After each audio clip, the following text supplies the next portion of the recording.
Oxygen levels. Oxygen levels are at maximum. Level 9 waters achieved. Set a course for Dark Waters 9. Coordinates marked.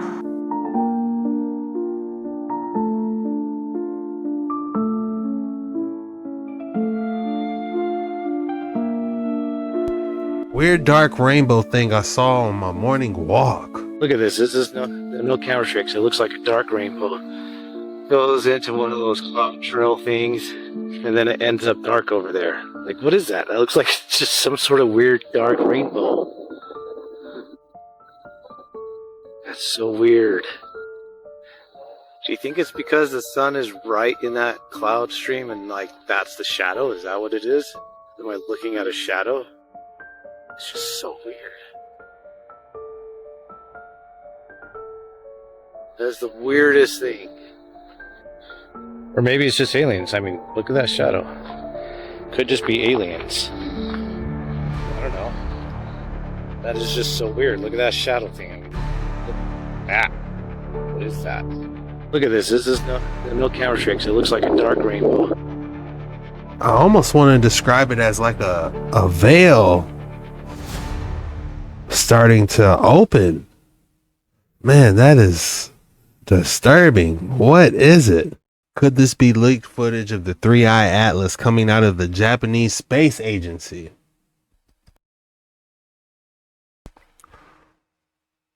Very fascinating. What is it supposed to be? A meteorite? Entire UFO ship? Are they getting us ready for Project BB? Which of these do you remember? Shaq as Kazam or Sinbad as Kinda Shazam? Shaq. There are those who say that Kazam was the only one, but there are many who swear that Shazam was a real film. So many, in fact, that it's kind of hard to ignore. For those who said, hey, you saw Shazam when I was growing up, yeah, you did. It did exist. People have even pulled out old VHS copies of the film. Like, this is next level Mandela effect stuff right here. For those of you who thought you were crazy, Shazam, a genie with an attitude. That it does exist.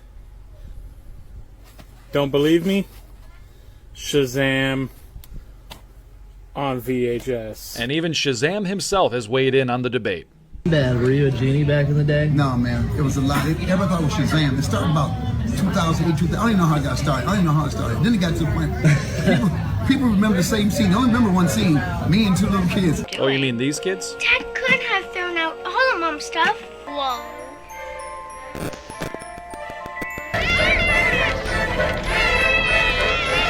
Oh, man. It feels good to get out that thing. Woo! Kind of cramped up in there. Should have took you long enough, Tina. Wait.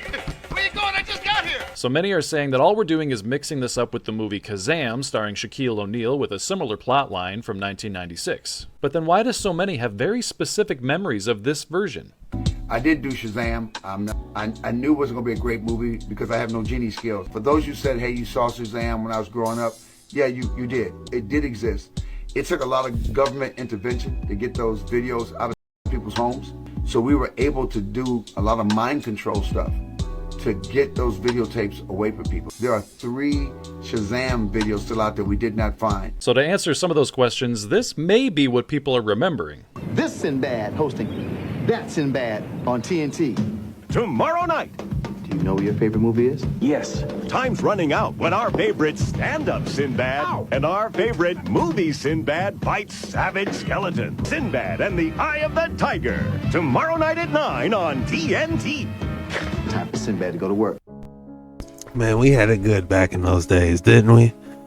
Top 6 changes of animals in this timeline. Number 1, cow tipping. Cow tipping is not a thing. You cannot cow tip. There's no evidence of you can cow tip. Apparently, that is not a thing in this timeline. It's never been documented. It's not a thing. It changed in this timeline. Number 2, horses can have... Hold on. Didn't they do that on Cars? But that was an animated show. With, what was his name? Rusty. Mater. There it is. He was, tractor tipping with Mater. So that kind of alludes to cow tipping, right? Have mustaches. Yes, in this timeline, horses can have mustaches. Sometimes they shave them off. It's a thing, but they do have mustaches. Also, horses do not have round eyes. They have horizontal eyes. They do not have round eyes in this timeline. Apparently, we all just misremembered that because in this timeline, they do not have round eyes. The bald eagle is America's national bird. When did it become the national bird? How about last year, December of 2024 to be exact? That is when it became official that the bald eagle was America's national bird. In this timeline, there are Civil War camels. Yes, the camels fought in the Civil War. We have American camels and they're here. They've been here since the Civil War, and there's actually famous ones in this timeline. I did not know that. Number 6, it is Smokey Bear. It is not Smokey the Bear. Apparently, it's always been Smokey Bear, not Smokey the Bear. Apparently, we were all just out there misremembering and putting the. No, it was definitely Smokey the Bear. And stuff, because it's never been Smokey the Bear. It is Smokey Bear.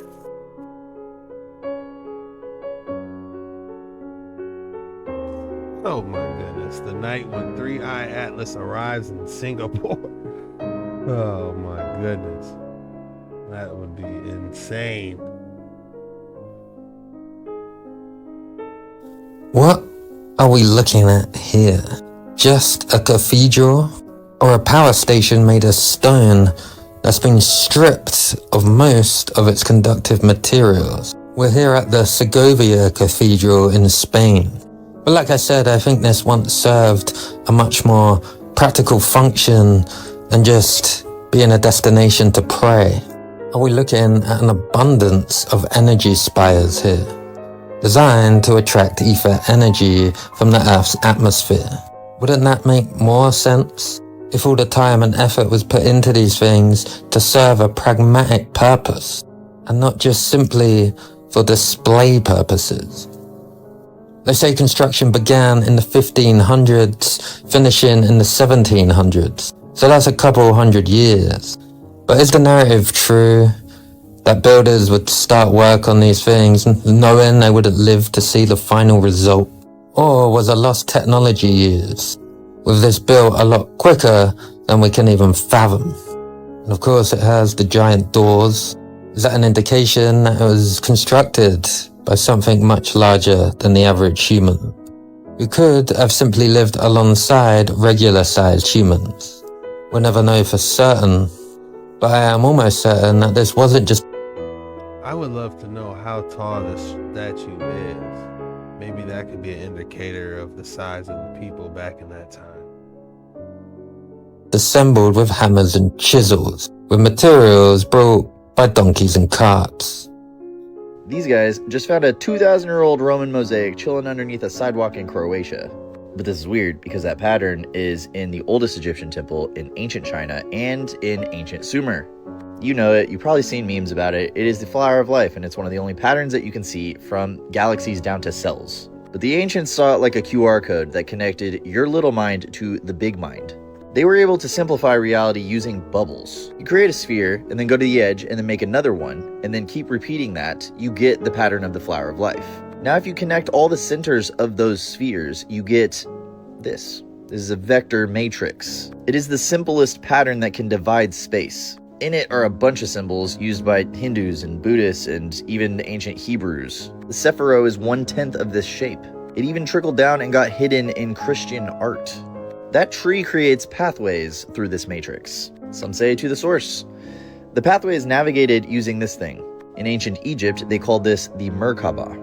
Quite literally means light body, plugs you into this matrix. Surprisingly, that shape is actually used to mix sound and light harmoniously. They described it as two counter-rotating tetrahedrons, one spin up, one spin down, just like the quantum daddies tell us. If one spins up and one spins down and you smush them together, they create that shape and also create a double helix, which we now understand is a fractal antenna. So Big Mind connects to your mind like an RC car using the helix. Created by the Merkaba, plugged into the matrix of everything. Big Mind has to have something to control, so it gives instructions. Luckily, any shape can be created using our original shape as a blueprint. The wildest part is most people don't even notice that it's right on the pattern on the mosaic. The ancient mind did not see material science as separate from conscious or spiritual science. Everything was connected and easier to understand. It's a more efficient way to think, and it's more fun to learn. I would like for that to come back. So what I got here is a pictorial album in the history of the 1893 World's Fair. This was printed in 1894 in Chicago. Let's let them tell us in their words how this went down. AKA Shalaga. And look at the pictures of what they built in a very short amount of time. So I'm gonna bring you around. Now let's try to follow this timeline that's laid out in this book. So it starts as far back as 1882. Chicago was suggested as a proper place for the World's Fair. 3 years later, Chicago Commercial Union League and Iroquois Club appointed a joint committee to take action and report. So 1886. Then it was Chicago businessmen that came forward and began to take action in July 1889. So by July 1889, nothing had still been done. So now we have December 11th, 1889. Senator Cullum of Illinois introduced the first World's Fair bill into the United States Senate. All right? Now, Washington, D.C. and Chicago were going back and forth as who was going to have the World's Fair. Well, February 24th, 1890, all opposition was overcome and Congress voted to have the exposition in Chicago. But we come all the way down here, and it wasn't until June 26, 1890, the funds were released and they had their first meeting of the National Commission. So less than 3 years later, all of what I'm about to show you was built and up and running and ready for a World's Fair. There's a bird's eye view of the World's Fair. Just part of it. This is the electricity and mining buildings. Do you see how big those are? Look how small the people are on those things. Let me see if I can zoom in for you. I mean, they built that in 2+ years. Just look at how big some of these buildings were. The mines and mine building. The dimensions are 700 by 350 feet. The height of the main cornice is 65 feet. The entrance on each side of the building, the grand entrances being at the north and south, these are 110 feet high and 32 feet wide. All right? The transportation building, its dimensions, 256 feet by 960 feet. The floor area was 9.4 acres. Here's the transportation building I was just talking about. And here's one of the machinery hall. Just absolutely massive. And in this entire book, even though they built all this in 2 years, there's not one single picture in here of anyone building anything or anything being constructed halfway through. All they're showing you is the final product. Just look at that detail. All those fountains, that boat, those statues. Look at the Statue of Liberty they have right there. Look how little those people are next to it in that boat. You cannot convince me this wasn't a Tartarian world. But I did want to show you another building that you can go see today that I believe was created during the World Fair times. Take a look at this. This is the Chicago Field Museum. Doesn't it look like one of those structures?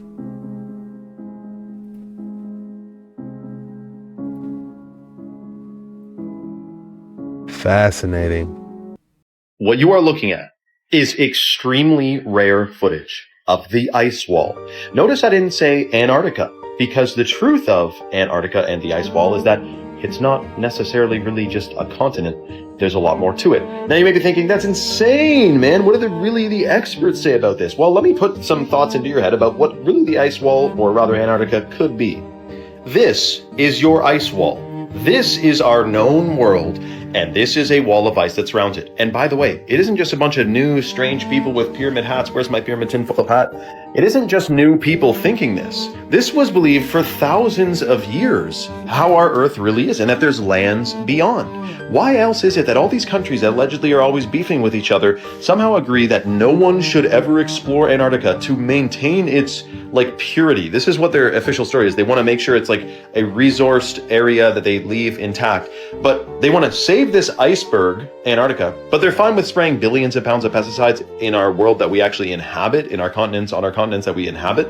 It doesn't make sense why they would all agree no one is to go to Antarctica unless you go to a couple approved spots where you can go look at penguins, you get on a cruise ship, bunch of paperwork involved. You can't just freely, even if you're a billionaire, you got all the money in the world, you got a plane full of freaking fuel, you cannot just go flying around Antarctica. You are not allowed. The Antarctic Treaty prohibits it. And if you get in a boat and you try to sneak your way to Antarctica, they have freaking monitoring systems to stop you. It is a restricted area. It is shocking to me that there could be a part of this world that is restricted access, and at such a large scale too. Now, I'm not talking about like a military base. I'm talking a freaking continent. They call it a continent. It may be one big wall of ice and there's lands beyond. What are they trying to hide? Hold on. It's something that's coming back. It's feedback. I'm going somewhere with this. But then again, I could be crazy. So we got lake, river. What's the other thing? A pond. Pond is like man-made, and typically that's just 100% man-made. Okay, that's where you get the fake fish, you know, that's in there. But then they start having the organisms. I'm saying they're farm raised in a pond. It's disgusting, right? Stop eating tilapia. You crazy as hell if you eat tilapia. Again, there's no waves. There's no waves. I promise if another truck come by here one more time, bro. Pond. There's no waves. So all those places, lake, I want to make sure I don't miss nothing. Lake, river, pond, it's no waves. Now we get to the ocean, okay? We get to the freaking ocean. And I understand like Lake Michigan got a beach or whatever, but that's, in my opinion, just stay with me. That's artificial. But when we get to the ocean, that's where we actually get waves, tidal waves. And the reason why is because it's getting feedback from a wall. It stopped at something and it's coming back. Does that not make sense to you? It stopped at something and it's coming back, and then it's going back, and then it's coming back, and it's going back. You see what I'm saying? But you don't get that nowhere else. That's why you don't get a tidal wave in Michigan. That's where I was trying to get. Like Lake Mix. I can say the word. Stop playing with me.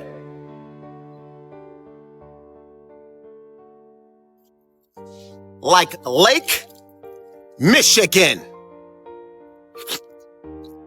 You don't get no tsunamis. You can't. Because it's not getting no momentum from nowhere. The momentum is like it's pushback. It means it's hitting something. So the ocean is hitting something. That's how you know we ain't on no curve, bro. Get off my phone. This is what I wanted to explain. This is a rough draft. Like a giant wave pool, basically? Hold on. How do wave pools work?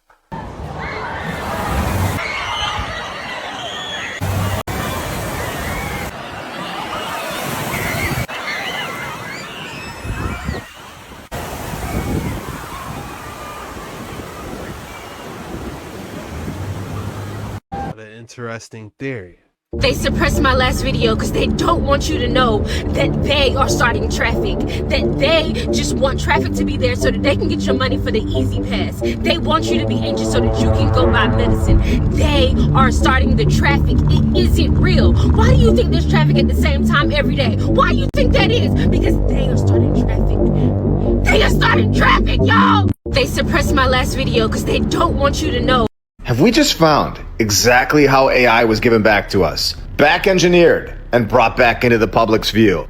We all understand at this point that the timeline, the one that we are currently living in, it had a reset. Something massive happened, where technology begins flying back at us, starting around 1800. Everything from the car, the plane, the train, the phone, the TV, the light bulb, and power tools, you name it. Where we are told that nothing happened before this for millions of years. Yet the buildings, the structures, they tell us a much different story of an advanced previous civilization here before all of us, before a worldwide massive reset. And what happened in the 1920s was the beginning of our timeline, finding artificial intelligence and welcoming it back into the world, where we have seen that in the early 1900s, they begin excavations in Egypt underneath the Sphinx. Yet we are all told and have shown that Zahi Hawass and the Egyptian Supreme Council of Antiquities repeatedly state that there is nothing beneath the Sphinx. No chambers, no tunnels, and we have shown that the Serapeum of Saqqara hold massive tombs built for giants. Yet we are all told that it was just for bulls, and there were never any bull skeletons found. All of the tombs were empty and opened, telling us that they never found advanced technology at the site. Just a bunch of sand and sticks. The problem with all of this, we saw that in 1991, seismic scans were conducted, revealing rectangular cavities beneath the Sphinx's front paws and along its sides. They were not natural. Yet Zahi Hawass lies constantly and denies it all. We've covered this guy. He is not to be trusted at this point in time. Why say they found nothing when it's so obvious that they did? Why lie to us? They did find something, and it wasn't just pottery, where we are told they were actually finding hieroglyphs resembling circuitry and unknown symbols, with artifacts vanishing into private collections, shipped to Europe and the US without public records. 1933, the secrecy begins, banning foreign-led excavations, restricting access, finding old world technology underground, where in 1945, World War II ends. Massive scientific discoveries flying at us. Thank you.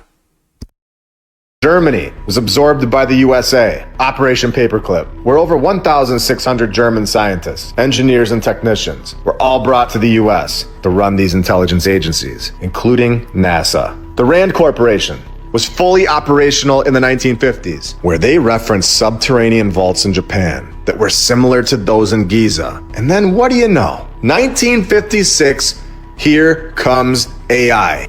The birth of artificial intelligence, 1956, a Dartmouth conference, where we see that Warren McCulloch and Walter Pitts, they already published papers 13 years prior describing neural networks using binary logic, where their work was resembling something already known, something they found, not something they just imagined. 1943, these two published a groundbreaking paper titled A Logical Calculus of the Ideas Immanent in the Nervous Activity. This paper predicted the artificial neural networks. This is decades before computing could even handle them. The paper used binary logic gates, or zeros and ones, threshold activation, networked structures. We're all told that there was no technology available to something they had access to. There was nothing to base this information off of. Yet they just imagined it out of thin air, all before the first digital computers were even working. I don't believe it came from their imagination at all. I believe it came from memory, from something that was found. You have to ask, how did two guys in 1943 just randomly lay out perfectly structured,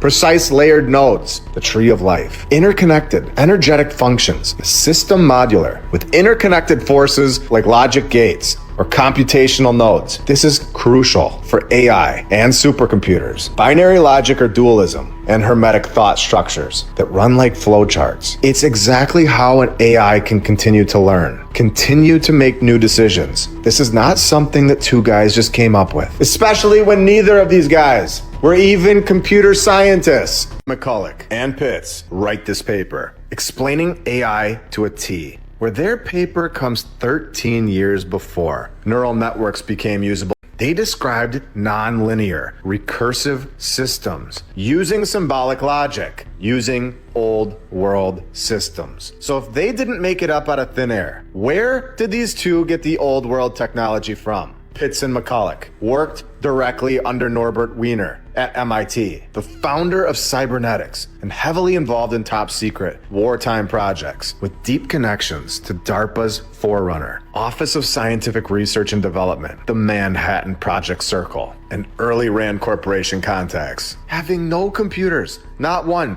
zero, to even test this idea, McCulloch and Pitts described how binary logic and threshold. You don't hear too much about DARPA nowadays. There's no telling what they're working on now. Threshold activation could mimic brain function. And then just 13 years later, we are all given the name artificial intelligence. And 2 years after that, 1958, MITRE was founded as a spin-off of MIT's Lincoln Laboratory to manage the SAGE air defense system, a massive real-time computing network using automated decision-making. In just 2 years from creating the name artificial intelligence, they just had this real-time computing network that used radar data, logic gates, and automated decision-making, just all ready to go. McCulloch and Pitts write this paper? Or was this the first time that AI was finally reintroduced to the world? The timeline is just way too fast and all over the place, creating the theory with no computers to even test it on. And they didn't even have any background in this field. Yet Mitri shows up and they have this air defense system just making automated decisions just 2 years after the name AI was introduced to the world.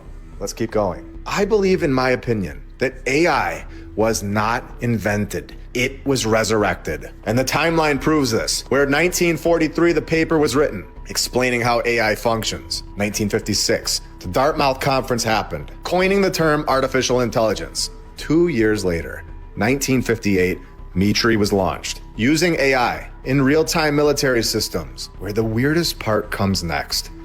22 years later, Japan, AI is finally patented. 40 years after McCulloch and Pitts' paper, when we already know that AI was being used in the US government way before this. We just showed this. We now understand that old world technology is being used before it's patented and public knowledge. I believe that patents are admission points to the public eye. SAGE, operational in the 1950s, the AI system that the US government, well before it was ever patented, and also before the term artificial intelligence was coined in 1956. This SAGE system took in real-time radar data from over 100 radar stations across North America, analyzed it with massive central computers, made automated decisions about whether a target was friendly or hostile, and gave suggested responses. It thought for itself on whether they should send a missile, a jet, or scramble defense. It had touchscreens, like iPads, for interaction. Well, we are now proving yet another technology was given back to us. And E.A. Johnson didn't invent it at all in 1965. We are showing that they have all of this. And they had touchscreen in the 50s. They choose who is going to publicly give it back to us. It is incredible. Factual evidence that these supposed creators of technology, they didn't create anything at all. They were shown the old world technology, and then they were chosen to be the official narrative's supposed guy, pinned as the creator. It is a systematic lie, and we have just exposed this. Where SAGE, also networked across multiple regions, connected by long-range telephone data lines, or the internet. This is the 1950s, where we are all told that the internet was invented in 1969, where the first message was supposedly sent between UCLA and Stanford on October 29th, 1969. This is a bunch of lies that are now exposed. SAGE had internet, they had AI, they had iPads, they had all of it, and I'm sure so much more. And having all of it before the stupid stories that were told. So by the looks of it, it's no inventor for AI. It just got resurrected. How scary is that? The SAGE system, which was built by Mitri, was using MIT's technology.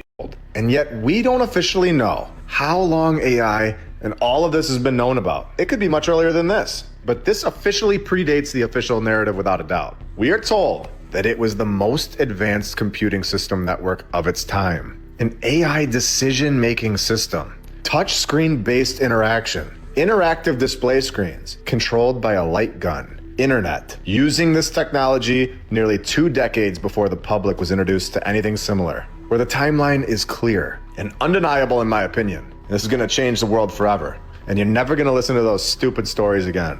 1951 to 1958, RAND, Mitri, and SAGE were all operational, using all of the technologies that we just mentioned, where the official narrative tells us internet doesn't exist.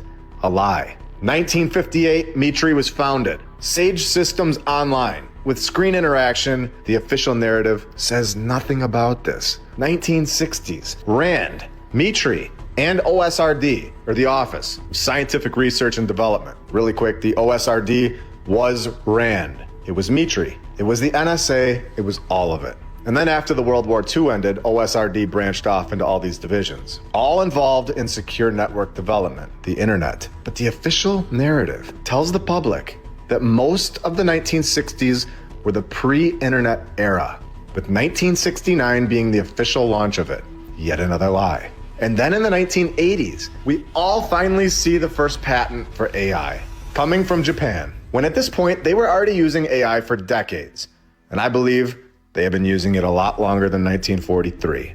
When Warren McCulloch and Walter Pitts finally published their paper in 1943, a logical calculus of the ideas immanent in nervous activity, the first public mathematical model of a neural network, predicting core AI architecture, all before the first digital computer even existed in a usable form. Again, we just showed that they lie. We just showed that they lie. We just showed that they have all of this technology. We know that these two pull this technology out of a hat and write a perfect paper on it. That's illogical. We know that they had this technology because when they were using it militarily, there were never any flaws.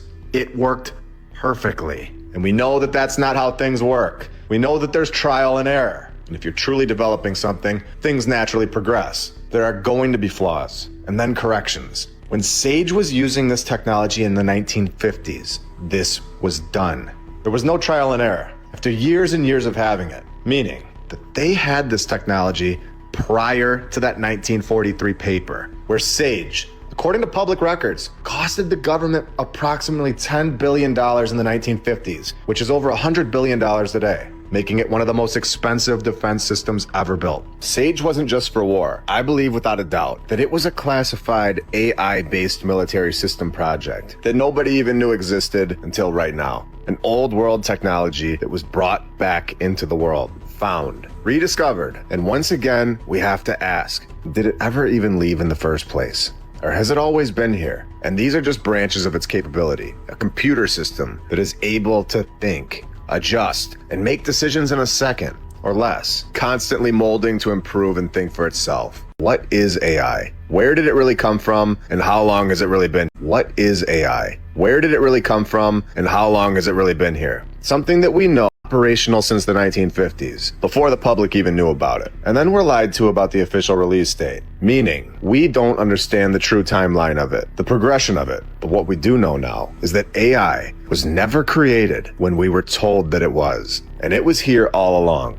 for so many more years than what we were told, where Sage wasn't the only group using the AI in the 1950s. RAND was invested in predictive modeling, logic networks, and game theory. MIT's Lincoln Lab, or Mitri, was using neural network, lifelike simulations. The CIA, NSA, and OSRD were all involved in top secret computing programs that have never been declassified. We know all about these groups and what they like to do, including the Bell Labs, where in the 1950s, they were experimenting with speech recognition, pattern detection, and self-adaptive systems, machine learning. And the one thing that all of these groups have in common, if you're living in the USA, they are all 100% funded by you. 100% funded by the public. They found the technology, they lied about it, and we all wrote the checks. Because every single one of these groups are not only government funded, but also born out of war, secrecy, and post-World War II black operations. What would be the end game goal for these people? The digital messiah, the final phase of Project Bluebeam. Imagine one day the sky splits open. A blinding light, a divine voice, and a figure descending from the clouds. Billions drop to their knees, convinced the prophecy has come true. But what if that savior was software? This is the final phase of Project Bluebeam, the alleged plan to merge faith, artificial intelligence, and holographic technology into one global spiritual event. The goal, to unite the world under a single religion, a digital God created and controlled by man. Here's how the theory goes. Massive satellites project a 3D hologram visible from every continent. Advanced AI, already capable of mimicking human speech and emotion, speaks in every language simultaneously. And deep neural voice tech can reproduce the sound of any religious figure, from Christ to Buddha to Muhammad. Scientists call it technological transcendence, but conspiracy researchers say it's psychological warfare, using faith itself as the weapon. Once humanity believes the divine has returned, one authority will rise to guide the new era, the global system that's been preparing for decades. When miracles can be coded and gods can be projected, faith becomes programmable, and whoever controls the code controls belief. So, when the sky opens, will it be revelation or simulation? If a divine figure appeared tomorrow, Would you believe it or question it? Comment your answer. Could that be the end game that they are working on? Drop your thoughts in the comments below. If you thought I wasn't going to hit you with another excellent specimen of the day, think again. All right, what do we have here? Argonite mineral crystal specimen. What would you guys name this specimen? Drop it in the comments below. If I had to name this one, I would call this Petrified Paradise Island, because it's kind of giving like the, you know, tropical water vibes, like a Florida Keys stone. Ooh, that's a good one. The Florida Keys stone. That's all we got for today's video. If you made it this far, the code word is AI. Go ahead and drop AI in the comments below. That lets me know you're a real one. You made it all the way through the video and you really rock with your boy. This was the most mysterious TikToks on the internet today. Till next time.